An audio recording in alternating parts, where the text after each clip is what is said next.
ദുഃഖകരമായിട്ടുള്ള വിവരമാണ് ഒമാനിൽ നിന്ന് പുറത്തു വരുന്നത്. ഇന്നലെ ഒമാന്റെ പല ഭാഗത്തും മഴയുണ്ടായിരുന്നു. ഇന്ന് രാവിലെയോടുകൂടി മഴ ശക്തിപ്പെട്ടു. വരും ദിവസങ്ങളിൽ മഴയുണ്ടാകുമെന്നുള്ള മുന്നറിയിപ്പുമുണ്ട്. അതിനിടയിലാണ് ഇപ്പോൾ തെക്കൻ ബാത്തിന ഗവർണറേറ്റിൽ വാഹനം ഒഴുക്കിൽപ്പെട്ട് 2 പേർ മരിച്ചിരിക്കുന്നു എന്നുള്ള വിവരം പുറത്തു വരുന്നത്. ഇവരുടെ വിശദമായിട്ടുള്ള വിവരങ്ങൾ ലഭ്യമല്ല. ഇവർ ഒമാനിൽ തന്നെ ഉള്ളവരാണോ അല്ലെങ്കിൽ ഈ പ്രവാസികളാണോ എന്നൊന്നും സംബന്ധിച്ച് കൃത്യമായിട്ടുള്ള വിവരം കിട്ടിയിട്ടില്ല. പക്ഷേ ഈ തെക്കൻ ബാത്തിന ഗവർണറേറ്റിൽ വാഹനം ഒഴുക്കിൽപ്പെട്ടതിനെ തുടർന്നാണ് 2 പേർ മരിച്ചിരിക്കുന്നത് എന്നുള്ള വിവരം പുറത്തു വന്നിട്ടുണ്ട്. അതിനപ്പുറത്തേക്ക് മവാല പ്രദേശത്ത് ഒരു വീടിനുള്ളിൽ കുടുങ്ങിയ 8 സ്ത്രീകളെയും 12 കുട്ടികളെയും രക്ഷപ്പെടുത്തിയിട്ടുണ്ട് എന്ന വിവരം കൂടി പുറത്തു വരുന്നുണ്ട്. 3 വാഹനങ്ങൾ ആകെ ഒഴുക്കിൽപ്പെട്ടു പോയിട്ടുണ്ട്. ഈ ഒരു മഴയുടെ ദൃശ്യങ്ങളൊക്കെ കാണുമ്പോൾ നമുക്കത് മനസ്സിലാവും. തീവ്രമായിട്ടുള്ള വെള്ളക്കെട്ട് പല റോഡുകളിലുമുണ്ട്.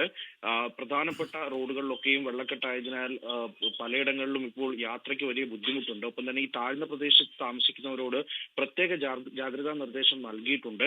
ഒമാൻ പോലീസ് വിവിധയിടങ്ങളിൽ ക്യാമ്പ് ചെയ്തുകൊണ്ട് ഈ താഴ്ന്ന പ്രദേശത്ത് താമസിക്കുന്നവരുടെ സുരക്ഷയെ അതിന്റെ മുന്നൊരുക്കങ്ങളൊക്കെ നടത്തി വരികയാണെന്നാണ് അറിയിക്കുന്നത്. എന്തായാലും ഈ തെക്കൻ ബാത്തിന, വടക്കൻ ബാത്തിന, ഒപ്പം തന്നെ എന്നീ ഭാഗങ്ങളിലാണ് ചില സ്ഥലത്ത് ഇന്ന് വൈകിട്ട് തീവ്രമായി തന്നെ മഴ പെയ്തത്.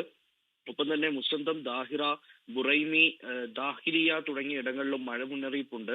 അപ്പോൾ അതിന്റെ ഭാഗമായിട്ടുള്ള മുന്നൊരുക്കങ്ങൾ നടന്നു വരികയാണ്. എന്തായാലും അവിടെ തുടർച്ചയായ 2 ദിവസം കൂടി മഴയുണ്ടാകും എന്നുള്ള വിവരം അത് ഒരു വളരെ ശ്രദ്ധിക്കേണ്ട വിവരം കൂടിയാണ്. കാരണം മറ്റ് രാഷ്ട്രങ്ങൾ പോലും അവിടെയുള്ള അവരുടെ പൗരന്മാരോട് ജാഗ്രതാ നിർദ്ദേശം നൽകിയിട്ടുണ്ട്. ഒപ്പം തന്നെ UAE അടക്കം അടുത്ത 2 ദിവസം ശക്തമായിട്ടുള്ള മഴയുണ്ടാകും എന്നുള്ള മുന്നറിയിപ്പുമുണ്ട്.